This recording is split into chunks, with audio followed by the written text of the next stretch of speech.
Hello everyone, welcome to Study and Stuff, and today we are starting Geography Class 7, Chapter 4, Air.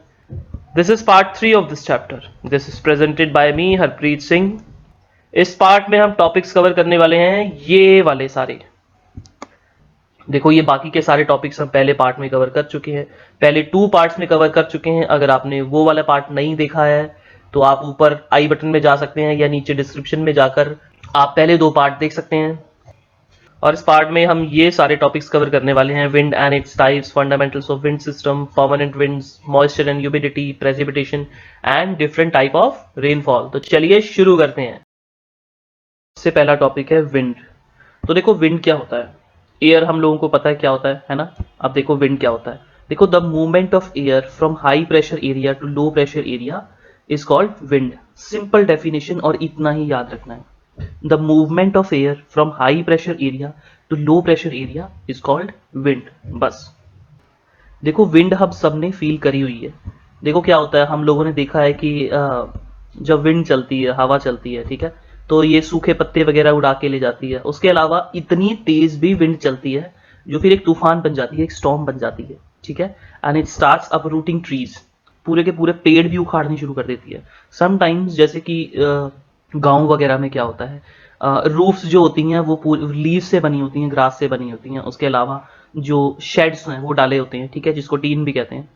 तो वो डाले होते हैं shades, तो वो समटाइम्स उड़ भी जाते हैं, बिल्कुल उड़ जाते हैं विंड से, पूरी छतें उड़ जाती हैं लोगों की, ठीक है। तो इतनी तेज चलती है विंड। पेड़ तो गिरते ही हैं, ये तो आम ही गिर जाते हैं हर जगह। देखो sometimes when the wind blows gently you can even see it blowing away smoke और फाइन डस्ट। ये तो बहुत ही सिंपल सी बात है। देखो हवा चलती है, हम लोग खुद देखते हैं कि धुआं उड़ रहा है, किसी एक डायरेक्शन की तरफ मूव कर रहा है, या फिर डस्ट उड़ रही है। हवा चलती है तो डस्ट भी उड़ती है, ठीक है। इतना सा तो हम सब ने ही देखा हुआ है। लेकिन समटाइम्स आपने खुद फील किया होगा कि हवा इतनी तेज चलती है कि हम लोगों को भी लगता है कि कहीं हम उड़ ही ना जाएं। हम लोगों को इतना प्रेशर फील होता है विंड का, ठीक है। At times wind can be so strong that it is difficult to walk against it. बिल्कुल आप विंड की डायरेक्शन के अगेंस्ट तो चल ही नहीं पाते हो, बहुत डिफिकल्ट हो जाता है, ठीक है। और ये तो हम लोगों ने देखा ही होगा। इसके अलावा समटाइम्स क्या होता है कि जब बारिश चल रही होती है, बहुत तेज बारिश हो रही है, बारिश भी हो रही है लेकिन हवाएं भी चल रही हैं, तो आप लोग छतरी लेके जा रहे हो बारिश में, लेकिन एकदम से क्या होता है कि छतरी भी उड़ना शुरू हो जाती है और वो बिल्कुल छतरी उल्टा हो जाती है ना। तो ये भी आप लोगों ने, आई होप आप लोगों ने एक्सपीरियंस किया होगा, और अम्ब्रेला पकड़ना बिल्कुल मुश्किल हो जाता है। तो ऐसा हमारे साथ तो बहुत हुआ है शिमला में।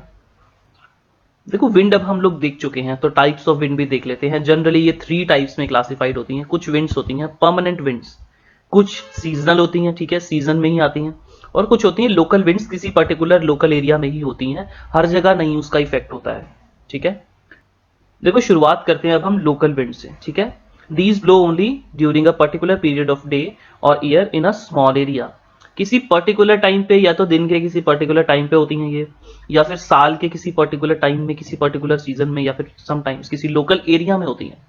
लेकिन जब भी इसका इफेक्ट होगा, ये देखने वाली बात है कि ये विंड हर जगह नहीं है, बहुत बड़ा इसका इफेक्ट नहीं है, ठीक है। ये बिल्कुल लोकल एरिया, स्मॉल एरिया में होती है। तो वो जो विंड्स होती हैं उनको हम बोलते हैं लोकल विंड्स। तो जैसे एग्जाम्पल के लिए हम देख लेते हैं, land breeze and sea breeze होती है। अब ये land breeze and sea breeze, समुद्र के किनारे जो लोग रहते हैं उनको फील होता है कि लैंड से सी की तरफ भी एक हॉट विंड ब्लो करती है, ठीक है, उसको लैंड ब्रीज कहा जाता है। और समुद्र से उनकी तरफ को भी, लैंड की तरफ को ठंडी ठंडी हवा चलती है। और ये विंड पर्टिकुलरली कोस्टल रीजन पे ही होती है, हर जगह पे नहीं होती। उसके अलावा देखो एक hot and dry local wind होती है नॉर्दर्न प्लेन्स में, नॉर्थ इंडिया में जो स्पेशली होती है, ठीक है, जिसको लू कहते हैं। ये पिछली बार हम पढ़ चुके हैं, पिछली क्लास में पढ़ चुके हैं, 6 क्लास में, आई होप आपको याद होगा।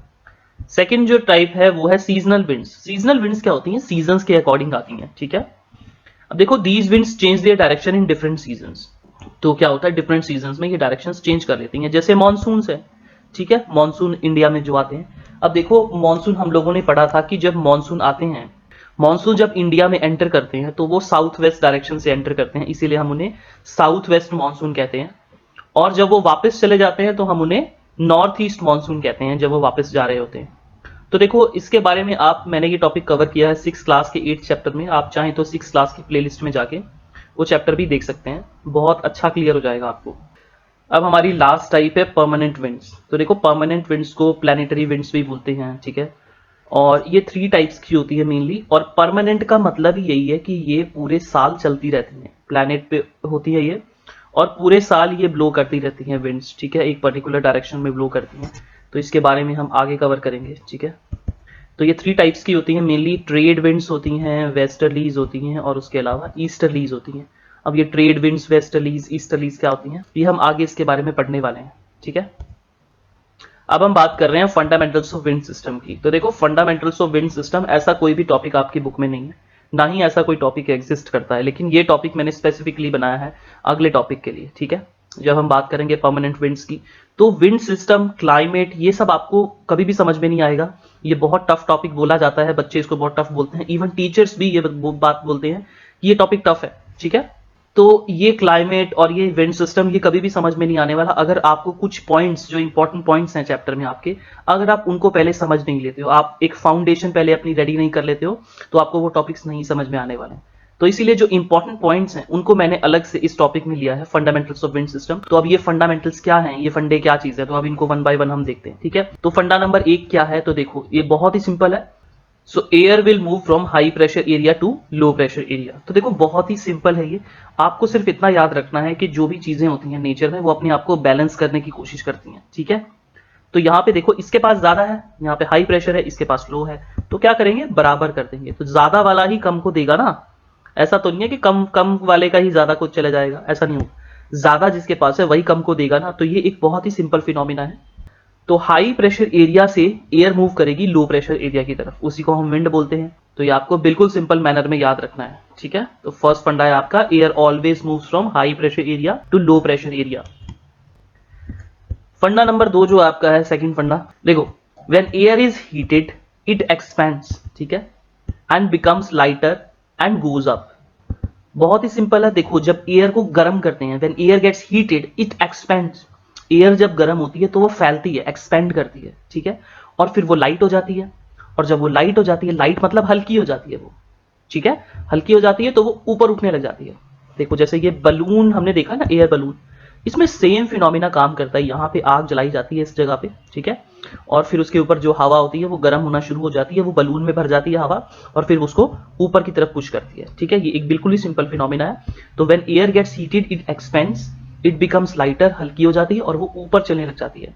बहुत ही सिंपल है, ठीक है। और इसके उल्टा होता है बिल्कुल, देखो कोल्ड एयर कैसी होती है, cold air is denser and heavy. तो जो ठंडी हवा है वो डेंसर होती है, वो ज्यादा घनी होती है, ठीक है, वो एक्सपेंड नहीं करती है, वो कॉन्ट्रैक्ट करती है, मतलब एयर जो होती है वो हैवी होती है। अब देखो that is why it tends to sink down, इसीलिए it tends to sink down. Sink down मतलब वो नीचे की तरफ मूव करना स्टार्ट करती है, ठीक है। उल्टा है ना, देखो जो हवा गर्म है, हॉट एयर वो ऊपर की तरफ जाएगी और कोल्ड एयर वो सिंक डाउन होगी, वो नीचे की तरफ जाएगी, ठीक है। हॉट एयर वो लाइट हो जाएगी, वो ऊपर की तरफ उठेगी, हल्की हो जाएगी, और कोल्ड एयर हैवी हो जाएगी, डेंस हो जाएगी, वो नीचे की तरफ मूव करेगी क्योंकि वो भारी हो जाएगी। तो बहुत ही सिंपल है, देखो when hot air rises, cold air from surrounding area rushes there to fill the gap।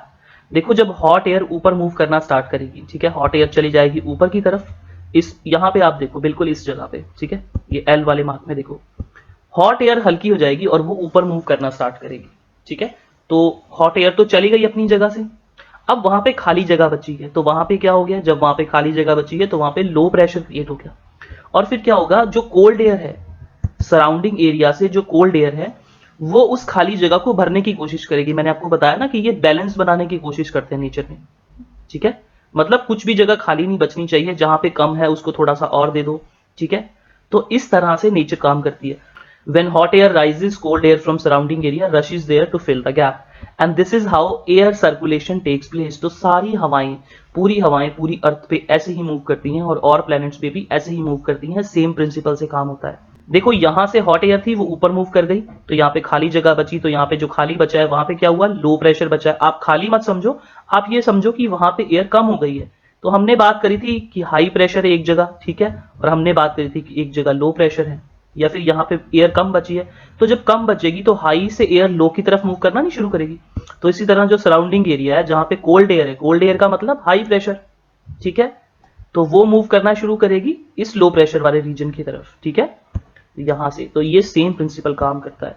तो जब भी ऐसा होगा कि किसी जगह पे बहुत ज्यादा गर्मी हो रही है तो वहां से एयर ऊपर की तरफ मूव करना शुरू कर देगी और आसपास से फिर कोल्ड एयर उस रीजन की तरफ मूव करना शुरू कर देगी। तो इस फ्लो को वैसे आप याद रख सकते हो, लेकिन आप नहीं भी याद रखते तो कोई फर्क नहीं पड़ेगा। इस फ्लो को हम बोलते हैं साइक्लोनिक फ्लो। ठीक है, साइक्लोनिक फ्लो इसे बोलते हैं। और बिल्कुल इसके उल्टा होता है। इसके उल्टा क्या होता है कि देखो कोल्ड एयर जहां पे होती है वो नीचे की तरफ सिंक करना शुरू कर देती है। देखो सबसाइडिंग एयर, तो वो नीचे मूव करती है। ठीक है, और फिर क्या होता है उस जगह पे जब एक जगह पे जब बहुत ज्यादा एयर हो जाती है, कोल्ड एयर क्योंकि नीचे जा रही है, तो इस रीजन में बहुत ज्यादा एयर हो जाएगी। तो यहाँ पे क्या हो जाएगा, हाई प्रेशर क्रिएट हो जाएगा। बहुत सारी हैवी एयर यहाँ पे है तो बहुत ज्यादा एयर हो जाएगी। तो फिर वो क्या करेगी, फिर वो उस रीजन से बाहर की तरफ मूव करना शुरू करेगी, क्योंकि यहाँ पे बहुत ज्यादा हो गया है ना। तो आसपास जहां भी कहीं लो प्रेशर होगा तो ये एयर अब उस तरफ मूव करना शुरू कर देगी। ठीक है, तो ये देखो हाई प्रेशर से ये एयर इधर मूव कर रही है। ठीक है, अब इसी को समझो कि इधर घूमी और ये यहाँ चली गई। ठीक है, और ये जो एयर राइज कर रही थी ऊपर, ऊपर कोल्ड हो गई जाके और ये नीचे चली गई। आई होप आपको ये टॉपिक समझ में आया होगा। ये फंडामेंटल्स आपके क्लियर होने बहुत जरूरी हैं। फंडामेंटल नंबर 1, 2, 3 अगर आपके ये क्लियर होंगे तभी आपको सारा विंड सिस्टम आगे समझ आएगा। इस वीडियो को, इस टॉपिक को आप बार बार देखो, बार बार रिविजिट करो और आपको ये टॉपिक क्लियर हो जाएगा। अब हम मूव करते हैं फंडामेंटल 3 की तरफ। फंडा नंबर 3 है हमारा, देखो a wind is named after the direction from which it blows. बहुत सिंपल है। ठीक है, देखो जैसे कि हमने सुना है ईस्टर्ली, हमने ये नेम सुना है, हमने वेस्टर्ली सुना है। हम मॉनसून को बोलते हैं, जब मॉनसून आता है इंडिया में तो हम उसे बोलते हैं साउथ वेस्ट मॉनसून। तो अब देखो ईस्टर्ली को ईस्टर्ली क्यों बोलते हैं, ये क्या होती है ईस्टर्ली? ईस्टर्ली एक टाइप की विंड है, लेकिन इसको ईस्टर्ली क्यों कहा जा रहा है? क्योंकि ये ईस्ट डायरेक्शन की तरफ से ओरिजिनेट हुई है, ईस्ट डायरेक्शन की तरफ से इसने मूव करना शुरू किया है। देखो एरो तो वेस्ट डायरेक्शन की तरफ है, लेकिन ये डायरेक्शन ऑफ विंड बता रहा है ना, ईस्ट से वेस्ट की तरफ मूव कर रही है ये। ठीक है, इसीलिए इसको हम ईस्टर्ली बोलेंगे। वेस्टर्ली वेस्ट से मूव, वेस्ट डायरेक्शन से मूव करना शुरू कर रही है, इसीलिए हम इसे वेस्टर्ली बोलेंगे। इसी तरह साउथ वेस्ट मॉनसून है, तो आप ये देखो ना, देखो हम लोगों ने 4 डायरेक्शंस देखी थी, east, north, west and south, लेकिन इनके बीच में भी तो डायरेक्शंस थी।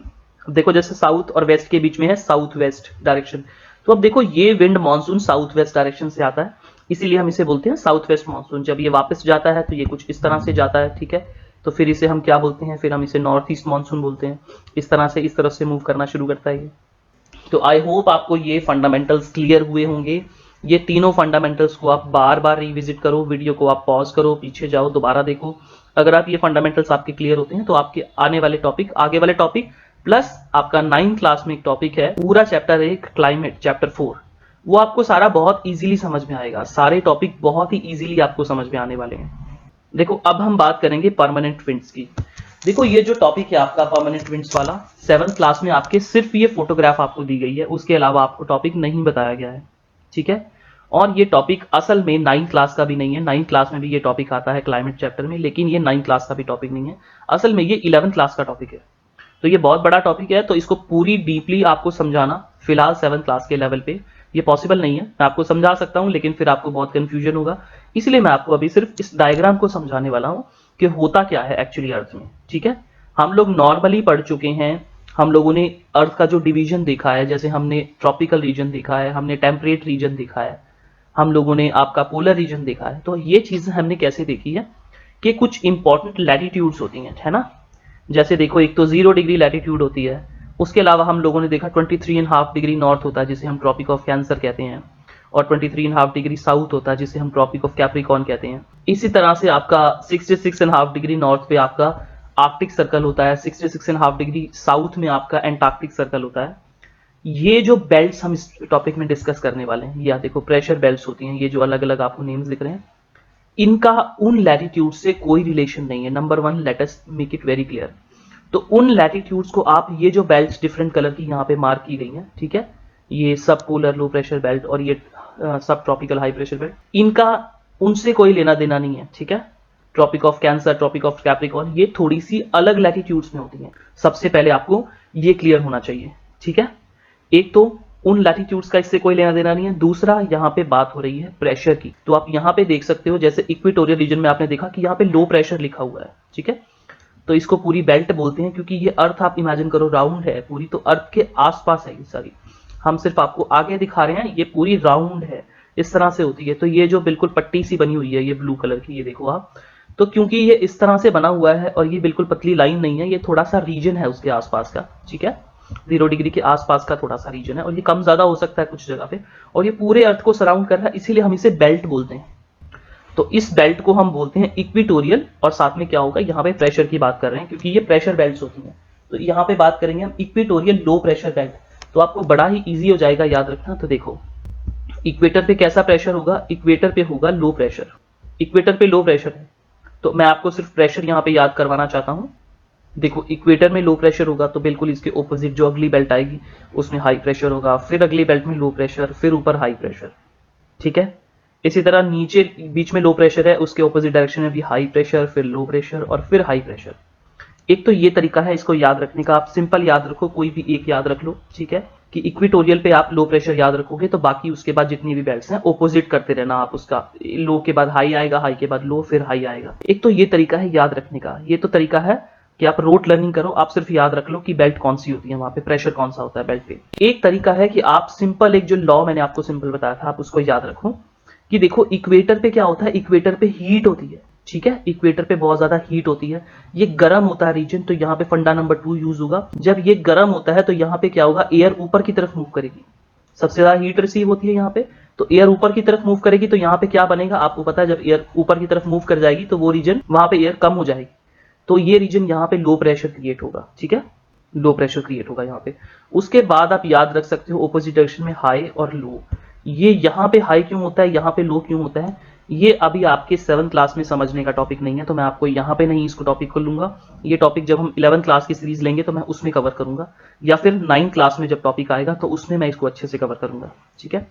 और आप ऊपर हाई प्रेशर को याद कर सकते हो कि पोलर रीजन है वो, ठीक है, तो पोलर रीजन कैसा होता है, ठंडा होता है, वहां पे बर्फ होती है। और ठंडी एयर कैसी होती है, हमने देखा इसमें भी फंडा नंबर 2 यूज होगा, जो ठंडी एयर होती है वो डेंस होती है, वो हैवी होती है, ठीक है।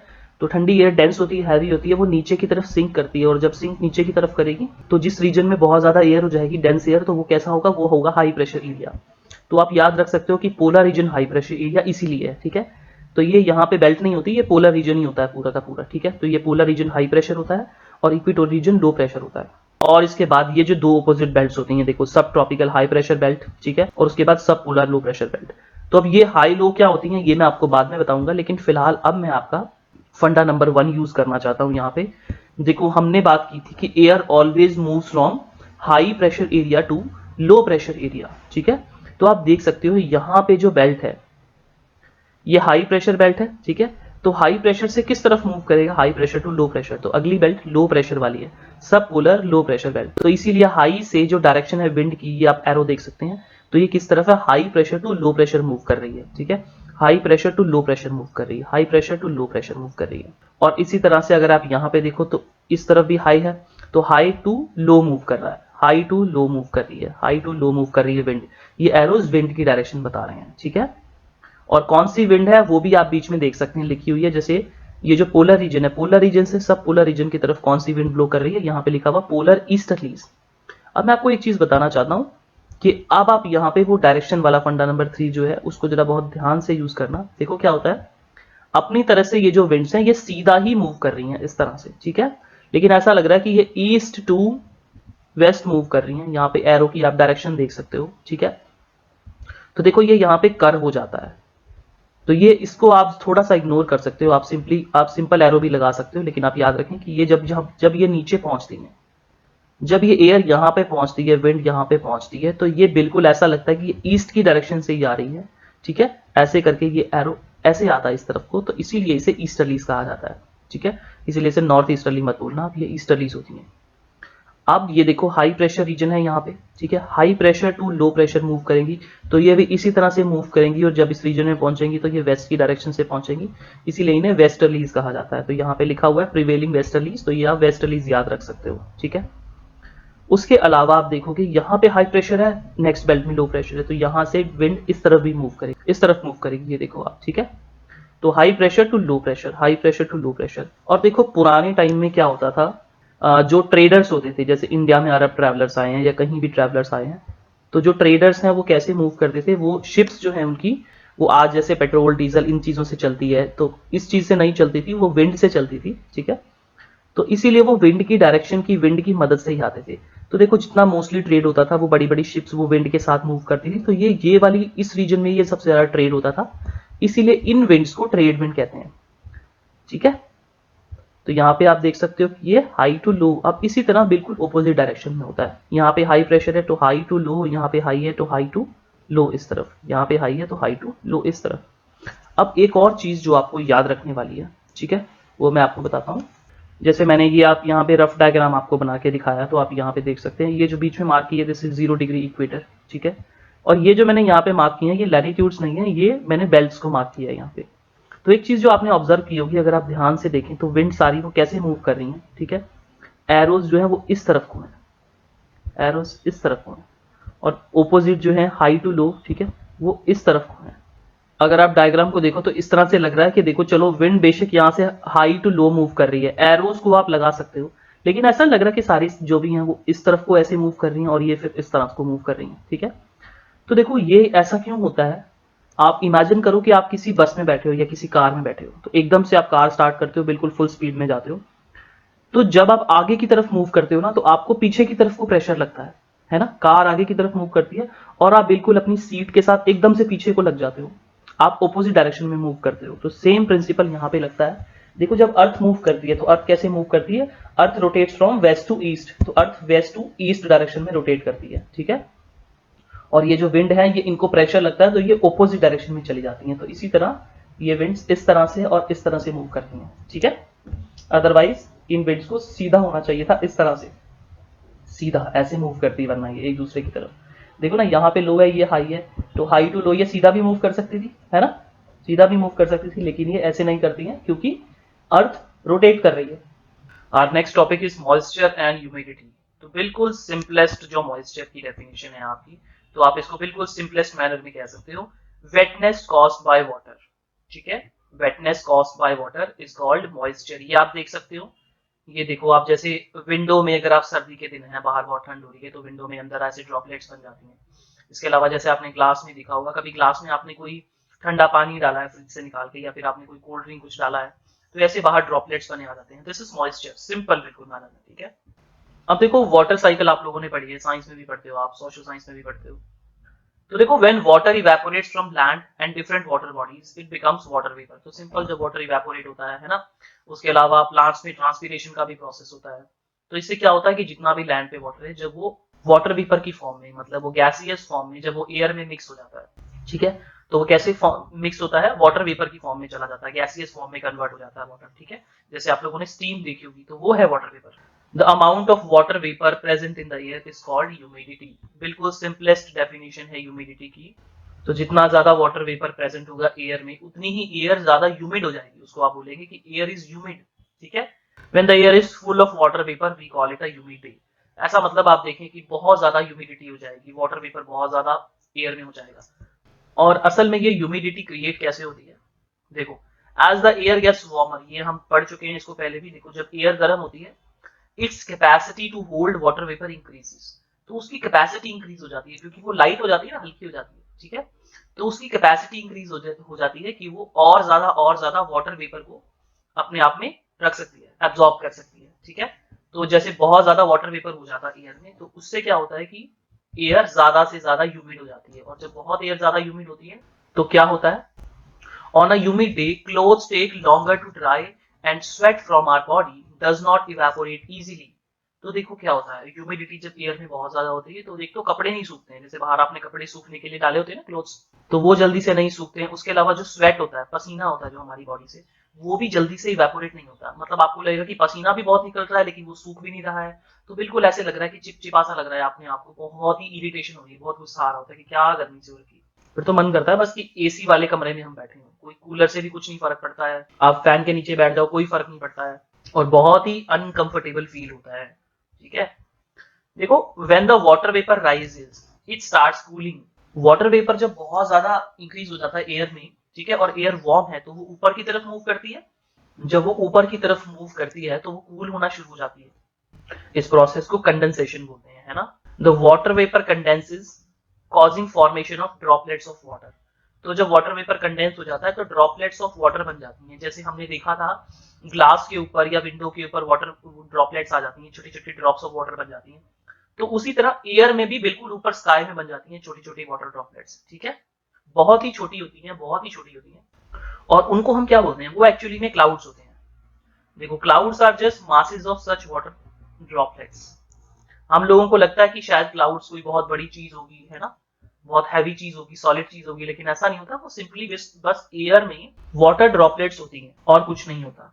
When these droplets of water become too heavy to float in air, they come down as precipitation.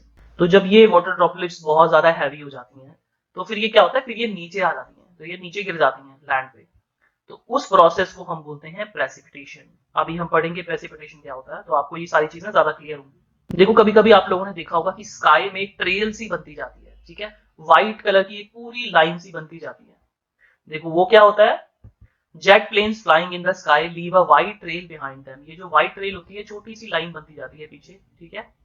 वो क्या होता है, the moisture from their engines condenses. तो जो इंजन में जो मॉइस्चर होता है, जो लिक्विड होता है, जो भी चीज होती है, वो जब कंडेंस हो जाती है, ठीक है, बाहर एयर में गिरती है और वहीं पे जम जाती है, तो उसको हम ये बोलते हैं व्हाइट ट्रेल, जो हमें नजर आती है। We see trails of this condensed moisture for some time when there is no air movement to disturb it. तो हमें ये थोड़े टाइम के लिए नजर आती है, जब बिल्कुल एयर नहीं होती डिस्टर्ब करने के लिए, तो उस टाइम पे हम लोगों को नजर आती है ना, बिल्कुल बिल्कुल एक लाइन सी बनी होती है व्हाइट कलर की। जब भी कोई प्लेन वहां से गया होगा, तो उसका फ्यूल में जो मॉइस्चर होगा, तो वो होता है ये। ऐसा लगता है हमें कि वो क्लाउड्स हैं, लेकिन वो क्लाउड नहीं होते। अब देखो, नेक्स्ट टॉपिक है हमारा precipitation. This is an important topic, इसी से आपको सारा कुछ क्लियर होने वाला है, ठीक है। अब देखो, जैसे कि when tiny droplets of water join one another, they grow in size until the air is unable to hold them, and under the gravitational force, ये बहुत इंपॉर्टेंट चीज है, under the gravitational force they fall down. This process is called precipitation. तो इस process को precipitation कहा जाता है। देखो, जो छोटी छोटी टाइनी ड्रॉपलेट्स होती हैं, जो हमने क्लाउड्स की बात करी, तो वो क्या होती हैं, फिर वो आपस में इकट्ठा होना शुरू हो जाती हैं। वो बहुत छोटी होती है, इतनी छोटी नहीं होती जितना हम ग्लास के ऊपर देखते हैं, उससे भी बहुत छोटी होती है। तो जब वो इतनी बड़ी हो जाती हैं, जैसे ग्लास के ऊपर होती हैं, आपस में मिलती हैं, एक दूसरे से ज्वाइन होती हैं, और जब वो बड़ी बड़ी बूंदें हो जाती हैं और हैवी हो जाती हैं, तो फिर एयर उसे होल्ड नहीं रख पाती, तो फिर वो नीचे गिर जाती हैं, ठीक है। और जब वो नीचे गिरती हैं under the effect of gravitational force, earth की ग्रेविटी होती है, फोर्स होती है जो अपनी तरफ खींचती है ऊपर जो भी चीज होती है उसे, तो फिर उसके अंडर जब वो नीचे गिरती हैं, तो उसे हम प्रेसिपिटेशन बोलते हैं। और प्रेसिपिटेशन के डिफरेंट फॉर्म्स होते हैं, जैसे कि रेन होती है, हेल स्टोन्स होते हैं, ठीक है, स्लीट होती है और स्नोफॉल होती है। तो वन बाय वन हम इनको भी देखते हैं। तो देखो, रेन तो सबसे कॉमन टाइप ऑफ प्रेसिपिटेशन, हम सब ने बारिश तो देखी ही है ना। बारिश होती है, ये क्या होता है, falling drops of liquid water. तो जब लिक्विड वाटर की बड़ी बड़ी ड्रॉप्स जब नीचे गिरती हैं, उसे रेन बोलते हैं, एज सिंपल एज दैट। और स्नो भी, जो लोग हिली एरिया में रहते हैं, जैसे कोई शिमला में, मसूरी में, ऊपर श्रीनगर में, जम्मू कश्मीर या इस रीजन में अगर कोई रहता है, तो उन्होंने स्नोफॉल भी देखा हुआ है। तो स्नो में क्या होता है कि देखो, snow falls when the temperature in the cloud is below freezing. तो जब बिल्कुल टेम्परेचर बहुत ही ज्यादा कम हो जाता है ना क्लाउड में, तो फिर वो वाटर ड्रॉपलेट सीधे नीचे नहीं गिरती, वो ऊपर ही फ्रीज हो जाती है, ठीक है, वो जम जाती है, और फिर वो ऐसे स्नो की फॉर्म में गिरती है। उसके अलावा हेल्स होते हैं, ठीक है, हेल स्टोन्स होते हैं। तो हेल स्टोन्स भी हम लोगों ने देखे हुए हैं, जैसे नॉर्थ इंडिया में इसे ओले कहा जाता है नॉर्मल भाषा में, कि आज ओले पड़ रहे हैं, ठीक है। कभी कभी रेन के साथ आते हैं, कभी कभी बिल्कुल अकेले अपने आप में हेल स्टोन्स ही गिरते हैं, तो बोलते हैं ना कि ओले पड़ रहे हैं। पंजाब वाले रीजन में गड़े भी बोलते हैं कि गड़े पै रहे हैं आज, ठीक है। तो इस तरह से ये ओले गिरते हैं, बड़े बड़े पीसीज होते हैं, ठीक है। और ओले काफी खतरनाक भी होते हैं। ओले जो हैं वो क्रॉप्स को पूरा बर्बाद कर देते हैं। और अमेरिका में तो एक बार ऐसा हुआ था कि फुटबॉल के साइज के बड़े बड़े ओले भी गिरे थे। और नॉर्मली जैसे क्रिकेट बॉल होती है, इतने बड़े साइज के ओले तो वहां पे आम ही गिरते हैं। हमारी कंट्री में इतने बड़े बड़े ओले नहीं पड़ते हैं वैसे, लेकिन वो बॉल के साइज के, क्रिकेट बॉल के साइज के ओले भी वहां पे आम ही गिरते हैं। और देखो, अगर किसी के सिर पे इतनी जोर से ओला गिरेगा, तो उसकी डेथ भी हो सकती है, ठीक है। तो लोगों की डेथ भी हो जाती है ये हेल स्टोन्स गिरने से। उसके अलावा क्रॉप्स जो होती हैं वो सारी डिस्ट्रॉय हो जाती हैं। उसके अलावा जैसे कहीं गाड़ियां खड़ी हैं, कारें खड़ी हैं, तो उनके जो ग्लासेस हैं, विंडशील्ड्स हैं, वो भी टूट जाती हैं। तो इतने खतरनाक होते हैं ये ओले। Hailstones forms when drops of rain freezes and strong wind carry them higher into a cloud. तो ये ऐसा होता है कि जैसे ड्रॉप्स ऑफ वाटर है, ठीक है, तो जैसे मान लो रेन गिर रही है, तो वो फ्रीज हो गई, ठीक है। और वो जब फ्रीज हो गई, तो वो उसको फिर विंड जो है वो और ज्यादा ऊपर ले गई क्लाउड में उड़ा के। एक तो वो पहले ही वो फ्रीज हो गई थी, उसको और ज्यादा ऊपर ले गई, तो उसमें वो और ज्यादा फ्रीज हो गई, वो और ज्यादा उसमें ड्रॉप्स इकट्ठा हो गई और बड़े हो गए। इस तरह वो बड़े होते रहते हैं हेल्स, और फिर उसके बाद वो नीचे गिरते हैं, ठीक है, इसीलिए वो सॉलिड हो जाते हैं। अब देखो, ये हेल्स हम लोगों ने मोस्टली देखी है, स्नो हम लोगों ने देखी है, रेन हम लोगों ने देखी है।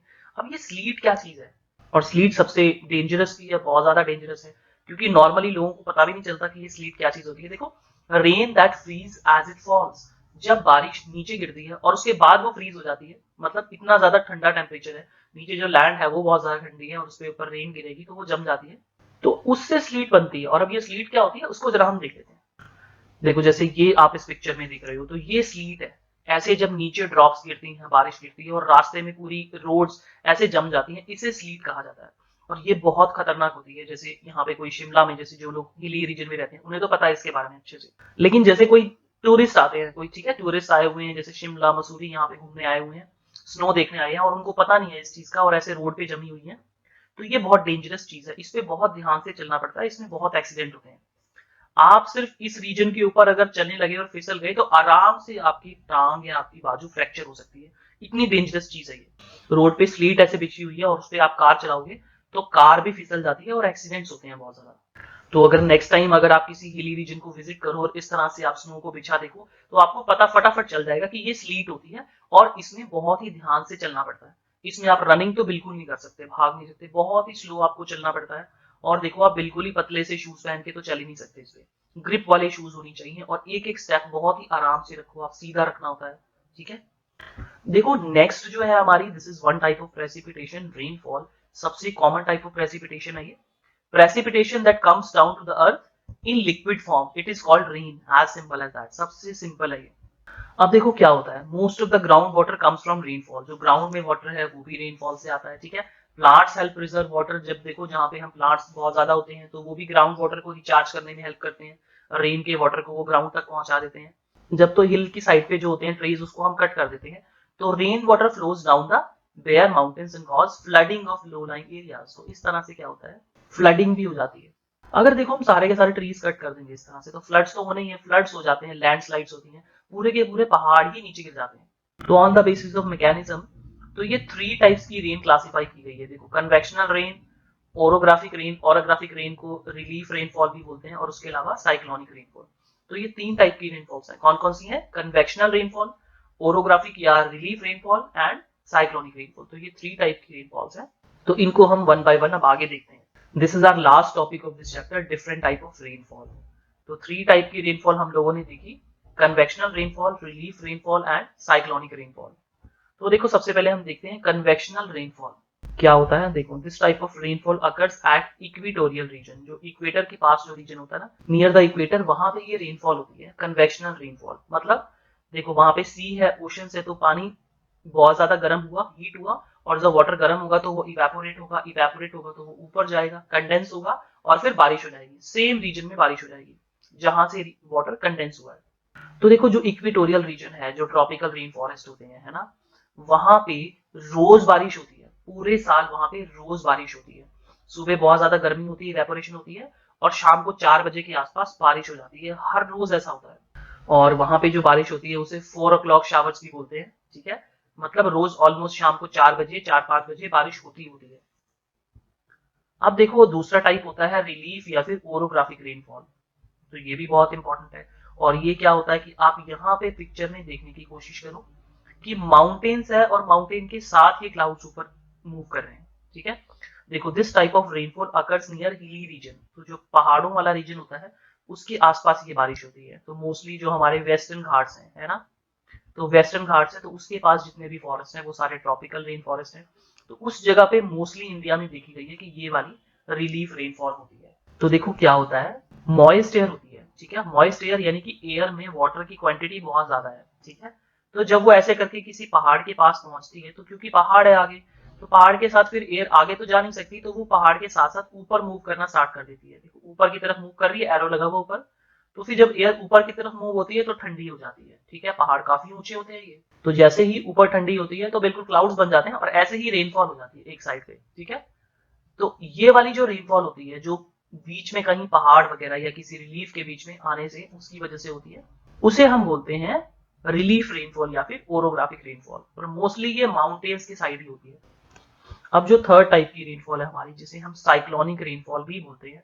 देखो this type of rainfall is accompanied by stormy winds called cyclones. तो देखो इस तरह की जो विंड होती है ये किसके साथ आती है, बिल्कुल बहुत तेज तेज हवाएं चल रही है, तूफान के साथ आती है, देखो बिजली कड़क रही होती है, तो इस टाइप की रेनफॉल होती है। तो ये जो स्टॉर्म्स के साथ आती है, क्योंकि स्टॉर्म जो होता है उसे साइक्लोन कहते हैं, इसीलिए इसको भी साइक्लोनिक रेनफॉल कहते हैं। वैसे आपको ज्यादा साइक्लोन के इफेक्ट में जाने की जरूरत नहीं है, लेकिन मैं आपको सिंपल एक चीज समझाना चाहता हूँ कि जैसे आप ये देख रहे हैं यहाँ पे, तो यहाँ पे लिखा हुआ कोल्ड एयर, कोल्ड एयर इस तरफ से आ रही है, ठीक है। तो कोल्ड एयर इस तरफ से आ रही है, तो ये जो ये ऐसे करके लाइन बनी हुई इस तरफ, इसके आगे सारी ये कोल्ड एयर है, और इस तरफ से वार्म एयर आ रही है। तो वार्म एयर और कोल्ड एयर जहां पे आपस में मिलती है, तो क्योंकि यहाँ पे कोल्ड एयर है तो ये नीचे हैवी रहेगी, और वार्म एयर इसके साथ ही ऊपर उठना स्टार्ट कर देती है, ठीक है। वार्म एयर हल्की होती है, और जब वो ऐसे कोल्ड एयर के सामने आके ऊपर उठना स्टार्ट कर देती है, तो तब जो बारिश होती है उसे हम बोलते हैं साइक्लोनिक रेनफॉल, ठीक है। तो अगर आप देखेंगे यहाँ पे, तो कोल्ड एयर का ये जो इतना सारा आपको नजर आ रही है कोल्ड एयर, ये बिल्कुल माउंटेन की तरह एक्ट नहीं कर रही है, जैसे यहाँ पे माउंटेन है ना। तो जैसे यहाँ पे माउंटेन है, इसी तरह यहाँ पे कोल्ड एयर है बहुत ज्यादा, और उसके साथ जब वार्म एयर ऊपर उठना स्टार्ट कर देगी, तो वो वाली रेनफॉल को हम बोलते हैं साइक्लोनिक रेनफॉल। और इसी के साथ हमारा ये पूरा चैप्टर फिनिश होता है। मिलते हैं अब आपको नेक्स्ट चैप्टर के साथ, तब तक के लिए take care and bye bye. Subscribe कीजिए हमारे चैनल को और नए नोटिफिकेशंस पाने के लिए बेल आइकन को प्रेस कर दीजिए।